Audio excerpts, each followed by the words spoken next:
నమస్తే, welcome to Leo. Senior journalist Kanakadurga Vadlamani గారు ఉన్నారు. మేడం నమస్తే. నమస్తే అండి. పగడాల ప్రవీణ్ గారికి సంబంధించినటువంటి ఒక అది హత్యనా లేదంటే మనకు యాక్సిడెంటా అనేది మాత్రం ఇప్పటికైతే అర్థం కావట్లేదు. పోస్ట్ మార్టం రిపోర్ట్ మాత్రం రావాల్సింది.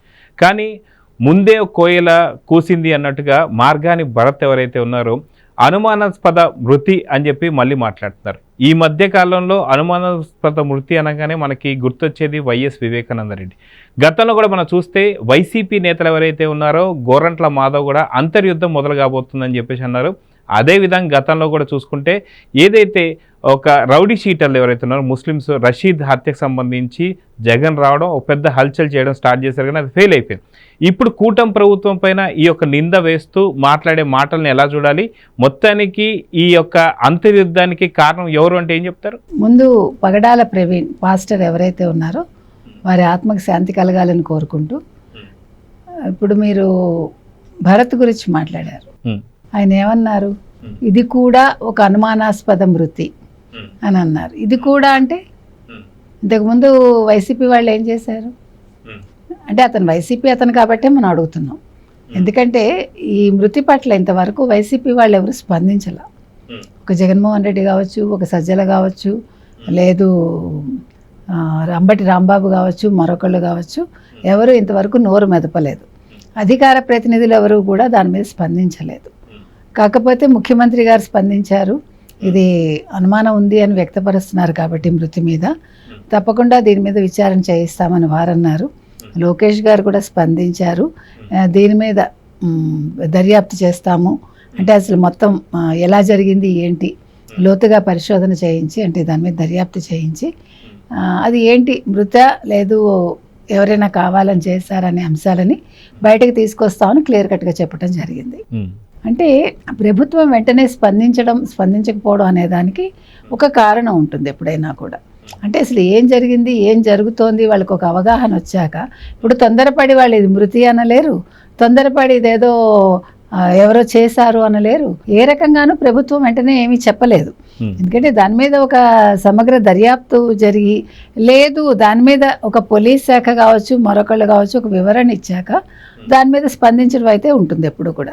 అంటే తొందరపడి ఏంటి ముఖ్యమంత్రి గారు ఇంకా మాట్లాడలేదు, లేకపోతే ఇంకెవరు కూడా స్పందించలేదు అంటానికి మనం చెప్తున్నాం కారణం. కాకపోతే వైసీపీ వాళ్ళు స్పందించాలి. ఎందుకంటే ఒకటి క్రిస్టియన్ పాస్టర్, రెండు YS Jaganmohan Reddy being a Christian.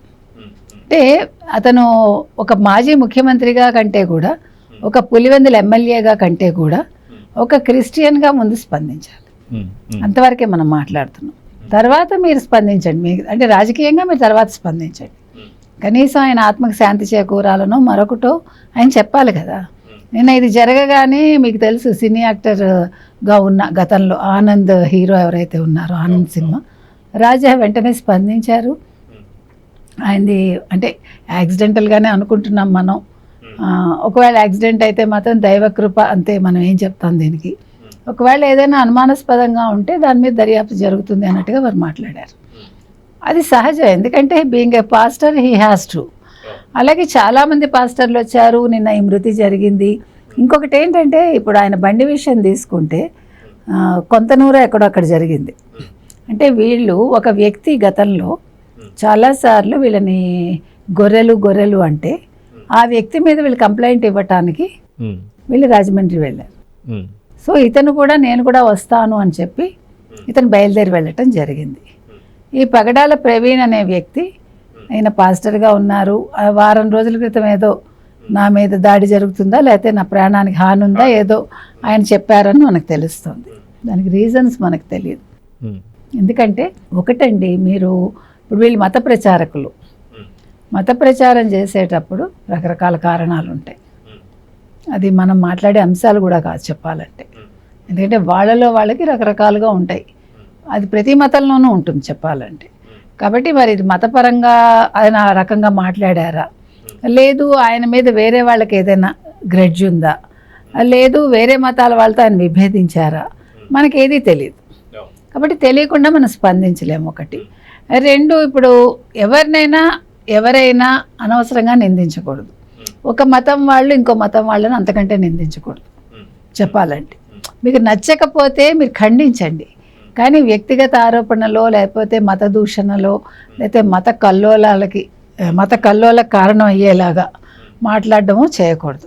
అంటే మత విద్వేషాలను ఎవరు కూడా రెచ్చగొట్టకూడదు.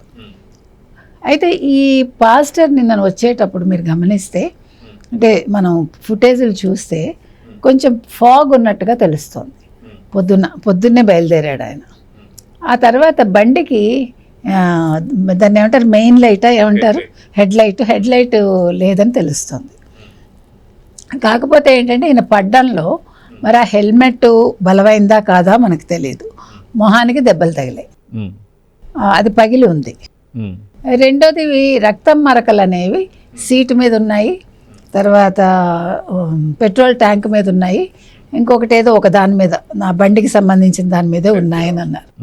అంటే తర్వాత ఆయన పడిన విధానంలో ఒక పక్కకు పడి ఉంటే ఇంకో పక్క దెబ్బలు తగిలాయి అనేది ఒక ఆరోపణ వినిపిస్తోంది. సో ఇది సహజ మృతి కాదు, దీని వెనకాల ఎవరో ఉన్నారు అనేది కొంతమంది చేస్తున్న ఆరోపణలు. సో అందుకని ఈయన మరణం జరిగాక ఈయన్ని హాస్పిటల్కి తీసుకెళ్ళటం, పోస్ట్ మార్టం నిర్వహిస్తున్నారు. ఎందుకంటే సందేహం ఉన్నప్పుడు దాన్ని తీర్చాల్సిన బాధ్యత ఎవరి మీదనే ఉంటుంది. సో కుటుంబ సభ్యులు అంగీకరించి ఉండొచ్చు, అంగీకరించాక ఆయన శవానికి పోస్ట్ మార్టం చేస్తూ ఉండొచ్చు. సో ఎందుకంటే అంగీకారం లేకుండా చేయడానికి ఉండదు కదా. సో మనకి మధ్యాహ్నానికి కానీ రిపోర్ట్ రాదు. ఈలోగా తొందరపడి అంటే ఎవరూ కూడా భిన్న స్వరాలు వినిపించేస్తున్నారు. ఆ మతానికి సంబంధించిన వాళ్ళు, లేదంటే అంటే గతంలో వైసీపీ తరఫున పోటీ చేసి నేను అప్పు చేసి మరీ నిల్చున్నాను, 30 కోట్లు నేను ఖర్చు పెట్టాను, నన్ను మీరు గెలిపించలేదు అని ఒకప్పుడు వేదన చెందిన మార్గాన్ని భరత్ లాంటి వాళ్ళు ఇవాళ గొంతు విప్పుతున్నారు. అంటే వీళ్ళ ఉద్దేశం ఏంటంటే నాకు అనిపించింది, ఇందులో నిజం ఉండొచ్చు ఉండకపోవచ్చు, అంటే వాళ్ళు మాట్లాడిన విధానాన్ని బట్టి వీళ్ళు కూటమి మీద ఒక కుట్ర చేయడానికి చూస్తున్నారు, కూటమి ప్రభుత్వం మీద. అంటే ఏమీ లేని దాని చోట ఏదో సృష్టించి ఇది కూటమి చేయించింది అనే ఒక ఉద్దేశాన్ని ఆపాదిస్తున్నారా? ఎందుకంటే ఒకవేళ నిజంగా పాస్టర్ గారు సహజ మరణం కాదు అనుకుందాం, అనుకుంటే మీరు చెప్పినట్టుగా గోరంట్ల మాధవ్ లాంటి వాళ్ళు అంతర్యుద్ధం అనడం అంటే ఇవన్నీ కూడా ఒక హింస. అది ఇక్కడ ఏపీలో ప్రజలు ఇంకో రకంగా అనుమానం వ్యక్తం చేస్తున్నారు. ఏంటి అంటే వైఎస్ వివేకానందరెడ్డి గారి కేసులో ఏదైతే రామ్ సింగ్ మీద కావచ్చు, వైఎస్ సునీత మీద కావచ్చు, అదేవిధంగా రాజశేఖర్ రెడ్డి కావచ్చు, వీళ్ళందరిపైన అక్రమంగా కేసులు పెట్టిన ఏదైతే ఉందో, ఎవరైతే వివేకానందరెడ్డి గారు పిఏ పెట్టిన కేసులు, ఇదంతా తప్పుడు కేసు, దీన్ని చేసిందంతా కూడా వైఎస్ అవినాష్ రెడ్డి అని చెప్పేసి తేలింది. ఇప్పుడు దీని మీద సుప్రీంకోర్టులో పోతుంది కాబట్టి సో పూర్తిగా కేసును మలుపు తిప్పడానికే ఇలాంటి జరిగిందా, అదిగాక వారం రోజుల క్రితమే పోస్ట్ పెట్టాడు కాబట్టి దీన్ని కూటమి మీద నెట్టేయచ్చు అని చెప్పేసి అనే ఆలోచనలు కూడా, అనుమానాలు కూడా ఏపీ వాళ్ళు చెప్తున్నారు. దీని గురించి మీరేమంటారు? మీరు చెప్పినట్టుగా ఇప్పుడు ఒక సిబిఐ ఆఫీసర్ మీద, రామ్ సింగ్ మీదే కృష్ణారెడ్డి అనే పిఏ, వివేకానందరెడ్డి దగ్గర పనిచేసి ఆయన ఉప్పు తిన్న పిఏ ఒక కేసు పెట్టారంటే సొంత కూతురు మీద, ఆయన కూతురు అంటే వాళ్ళ అది ఏమనాలి, జగన్మోహన్ రెడ్డి హయాంలో అంటే సొంత చెల్లెలు, సొంత తల్లి, లేకపోతే ఇంకో సొంత చెల్లెలు వాళ్ళ మీద పెట్టించడం అనేది ఒక ఆనవాయితీయ. అంటే ఆడవాళ్ళ మీదకి ప్రతిదాన్ని నెట్టేయడం అనేది రాజకీయాల్లో భాగం అని మనకు అనిపిస్తుంది, మనకు తెలియదు. అదేవిధంగా మీరు అన్నారు ఇతను 1 వీక్ బ్యాకే ఇతను పెట్టారు ఈ పోస్ట్ అంటే, పెట్టారా పెట్టించారా? మీరు అది ఆలోచించండి. అంటే పెట్టడానికి పెట్టించడానికి తేడా ఉంటుంది. సో ఆయన చేత బలవంతంగా పెట్టించారా, లేదు ఆయన ఇష్టపడేలాగా చేసి పెట్టించారా మనకు తెలియదు, యాక్సిడెంటల్గా పెట్టారా?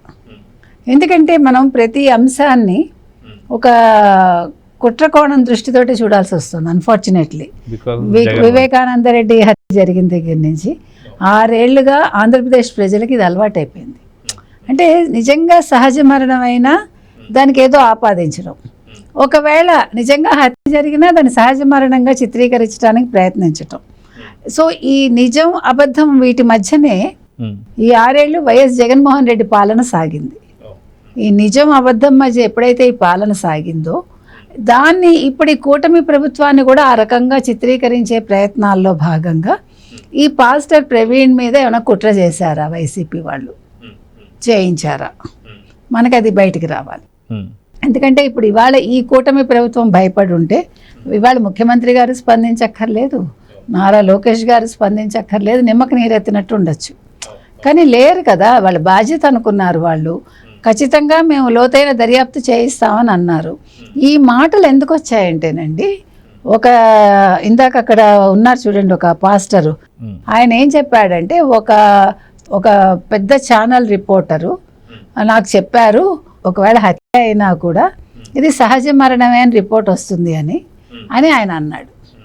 అది ఎవరైనా అనిపించారా? తర్వాత ప్రతి వాళ్ళు చెప్తున్నారు ఇది వచ్చి యాక్సిడెంట్ అనే మీకు రిపోర్ట్ వస్తుంది, డాక్టర్ పోస్ట్ మార్టం తర్వాత అదే ఇస్తారని చెప్తున్నారు అని ఆయనే అన్నారు. అంటే హౌ కెన్ వి సే ఏది రాకుండా మన ఎజంప్షన్స్ ఎట్లా చెప్తాం మనం? ఇలాగే వస్తుంది ఇలాగే రాదు అని ఒక పాస్టర్ ఎలా మాట్లాడతారు? ఇప్పుడు ఏమంటే వీళ్ళందరికీ కూడా దైవ సంబంధంగా వాళ్ళు ప్రీచ్ చేస్తూ ఉంటారు కాబట్టి వాళ్ళు ఇలా మాట్లాడచ్చా అంటే తప్పుగా కాదు. అంటే వాళ్ళు మనుషులకి కొంచెం దూరంగా ఉంటారు కదా, వాళ్ళకు కొంచెం దైవిక శక్తులు ఉంటాయని వాళ్ళు అంటారు కదా. మరి అటువంటిప్పుడు అలా పాస్టర్లు అనేవాళ్ళు ఇలా మాట్లాడచ్చా? అంటే ఒక సందేహాన్ని ప్రతి వాళ్ళ మనసులో రేకెత్తించచ్చా? పాస్టర్లు ఎప్పుడు మాట్లాడాలి? రిపోర్ట్ వచ్చేసాక ఈ రిపోర్ట్ ఇలా వచ్చింది, నేను అంతకుముందు విన్నాను దీని మీద, సో దీని మీద దర్యాప్తు చేయాలి అని they have every right to ask.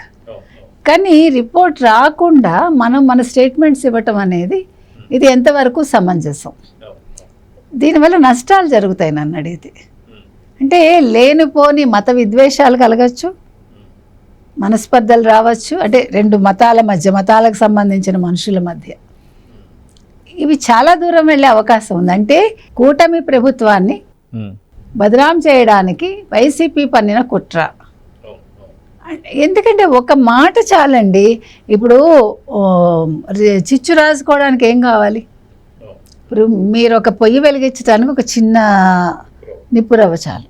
అలాగా రెండు మతాల మధ్య, రెండు కులాల మధ్య చిచ్చు రేగడానికి ఒక చిన్న మాట చాలు. అంటే మాట అంత పదునైంది. మాట అగ్నిలాగా జ్వలిస్తుంది అంటారు, అందుకే అగ్నిని మించి జ్వలిస్తుంది అది. కాబట్టి వీళ్ళందరూ కూడా కొంచెం సంయమనంతో వ్యవహరిస్తే బాగుంటుంది. ఎందుకంటే తొందరపడి ఎవ్వరో నోరు జారితే ఇప్పుడు అది కాదు అని వస్తుందండి. ఇప్పుడు మీరు ఎట్లా చెప్తారు? అది నిజంగానే పోస్ట్ మార్టం చేశాక సహజ మరణం అని చెప్పారనుకోండి, అప్పుడు మీరు ఏం మాట్లాడతారు? బికాజ్ మీరు 10 మందికి మీరు మార్గదర్శకులు. ఒక పాస్టర్గా మీరు చేసేదేంటి? సువార్తలు బోధిస్తారు, 10 మందికి మార్గనిర్దేశనం చేస్తారు. మీరు మంచి చెడు చెప్పేవాళ్ళు ఆ రకంగా మాట్లాడచ్చా? అది ఎంతవరకు సమంజసం? సో చూద్దాం మేడం, మొత్తానికి ఒక అనుమానాస్పద మృతి కింద అయితే చూస్తున్నారు. సో పోస్ట్ మార్టం రిపోర్ట్లో ఏమేమి వస్తుందో చూద్దాం. మొత్తానికి వైసీపీ అయితే ఏదో కుట్రకోణం అయితే ఉందని చెప్పేసి అయితే కొంత అనుమానాలు అయితే ఉన్నాయి. సో దీన్ని అంతర్యుద్ధం కింద వీళ్ళు ఉపయోగించుకుంటారు లేదనేది చూద్దాం. మరి నమస్తే. Please subscribe to Leo news for more videos.